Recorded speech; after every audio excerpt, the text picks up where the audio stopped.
Martin, búin að segja við alla núna, óþarlega stórt tap eða ekki, í dag? Jú, alltof.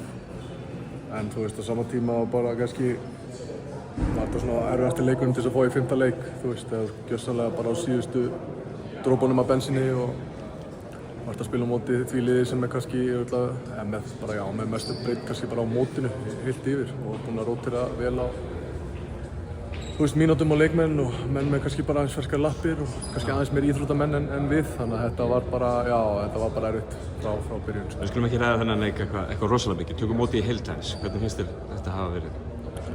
Já, nú er ég búinn að fá þessa spurningu tvisvar sko. Það er rosalega erfitt að standa hérna núna og reyna að greina þetta eitthvað, þú veist. Maður þarf bara kannski aðeins að sittast niður og veit ekki, horfa þessa leiki aftur eitthvað. Bara tilfinningin er samt bara svo að við lögum okkur alla fram og mér fannst við bara ógeðslega flottir. Mér fannst bara allur undirbúningur fyrir þetta mót, bæði, þú veist, æfingarleikinnir, hvernig æfingu var háttað, ferðalög. Mér fannst þetta bara allt upp á 10 sko.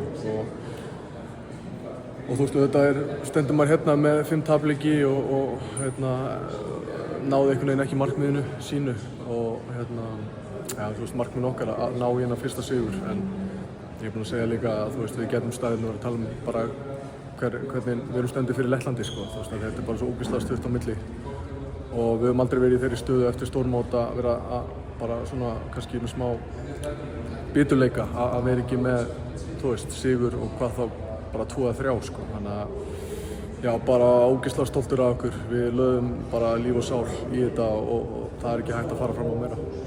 Uppreisn landsliðsins á þessu síðustu 8 árum er náttúrulega farið í gegnum einhver svona undankeppni og eru svo komin á þetta lokamót og eins og segir, þeir eru að taka helling skref fram á miðað við kannski eins og leikirnir voru að fara 2017 og þessi kannski ekki sanngjarnt að bera saman eitthvað sem gerist fyrir 8 árum síðan.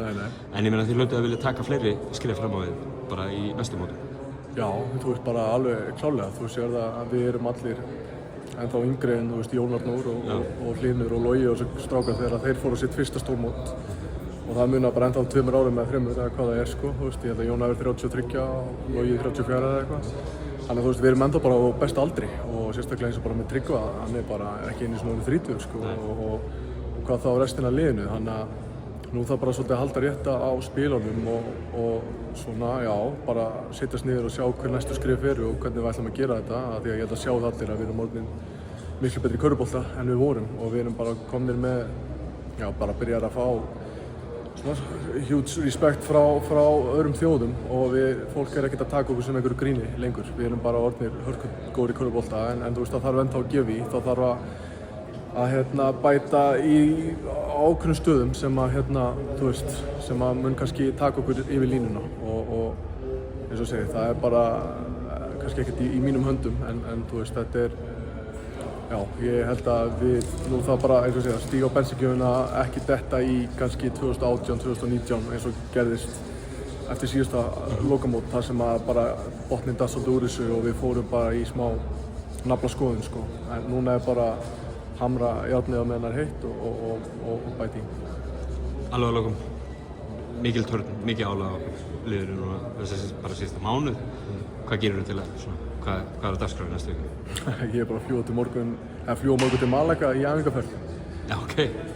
Þannig að, þú veist, manni líður svona eins og maður að vera að klára einhverja lokakeppni en þú veist, maður er ekki ennþá byrjar í prísísoni með liðinu sínu sko, þannig að þetta er, já, ég er náttúrulega bara fegnast kannski líka að koma heill út úr þessu móti og við allir, þú veist, þetta er náttúrulega bara galið álag á stuttum tíma og kannski sem fólk áttar sig ekki á, sko, bara vinnan og klukkutímanir sem fara í þetta og þú veist hvað leikmenn hérna er að leggja á sig og hverju eru að fórna til þess að vera hérna og bara hvernig við erum búin að standa saman í gegnum þetta mót. Við erum einhvern veginn aldrei búin að gefast upp og mótlætið er búið að vera mjög mikið og svona kannski allir svolítið sleipir á svellinu, þú veist, hérna í fyrsta skipti og þú veist, það sýnir bara töffarskapinn í þessu liði og ég held bara að vona að Íslendingarnir séu stoltir af okkur og að því ég er alveg ógeðslega stoltur af þessu liði og bara heiður að taka þátt í þessu.